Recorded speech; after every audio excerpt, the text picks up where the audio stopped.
Okay, Sandra Steingraber, tell us what this is about. Okay, so today is the Governor's State of the State address in the ceremonial opening of the legislative session for 2014. And it's a day when the governor is going to outline his vision for the state of the state, and also begin his re-election campaign and articulate the foundational issues that he's going to be campaigning on. And so there's no better day for us as the population of New York to come and say that the most important issue for us, Governor Cuomo, is to safeguard the air and the water and the food and the public health of the people of New York. And that means ban fracking. So that's our message. My particular message as a biologist is to remind the governor that he has promised to let this decision whether or not to allow fracking or not to be based on science. And the new science and the emerging science overwhelmingly shows that there is no such thing as safe fracking, and the only way to protect us is to simply abolish and disallow this process altogether.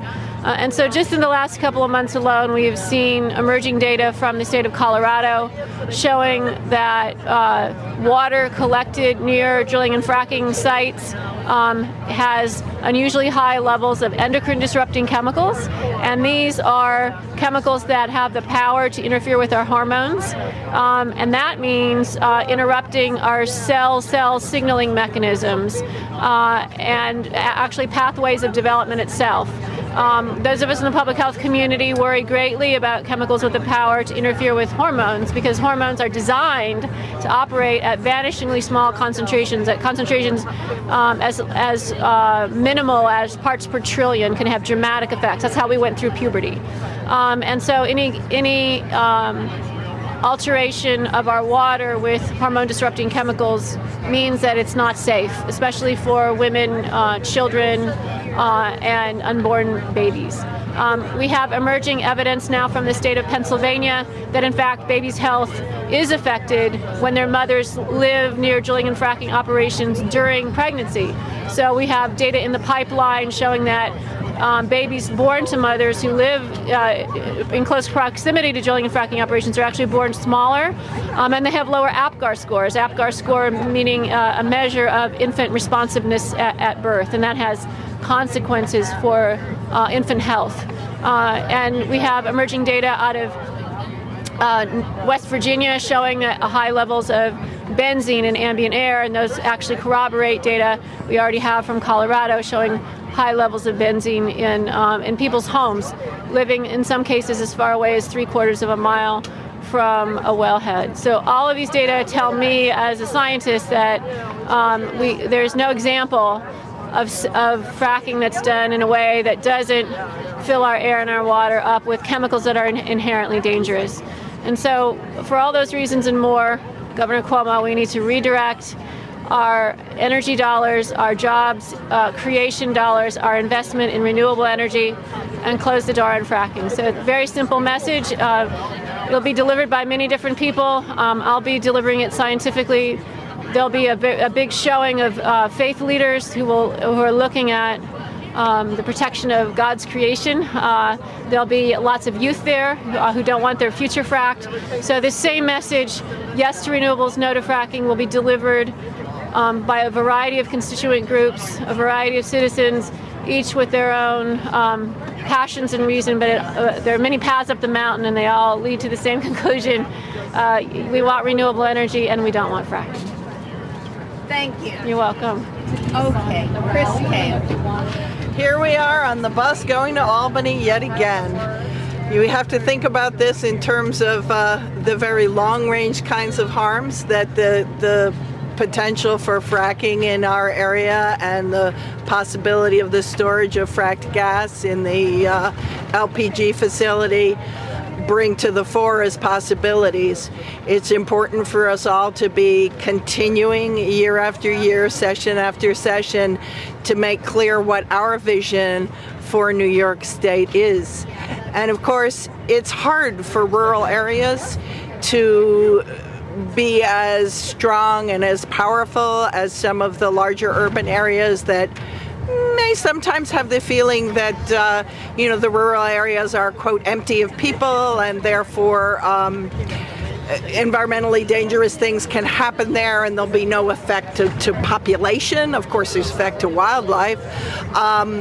But I think we need to make really obvious and clear when we get to Albany how important agriculture and tourism are as the bases of our economy in the Finger Lakes. Certainly agriculture has a high profile given Cornell and those kinds of connections, but agriculture in some of the more rural parts of Tompkins County and certainly in the surrounding counties is a very primary economic engine as well as a primary land use. And we've really now seen in Pennsylvania that agriculture suffers when fracking comes to town. There's been, documented decreases in agricultural product, milk produced, number of dairy cows in the areas where the gas boom comes through. And then, of course, the gas boom is over in a very short time, sometimes as short as 2 or 3 years. And the farms are gone, the land's polluted, there's nothing to fall back on. Additionally, it's really important to note that the growth of the Finger Lakes wine industry has been one of the big success stories in upstate economic development over the past couple of decades.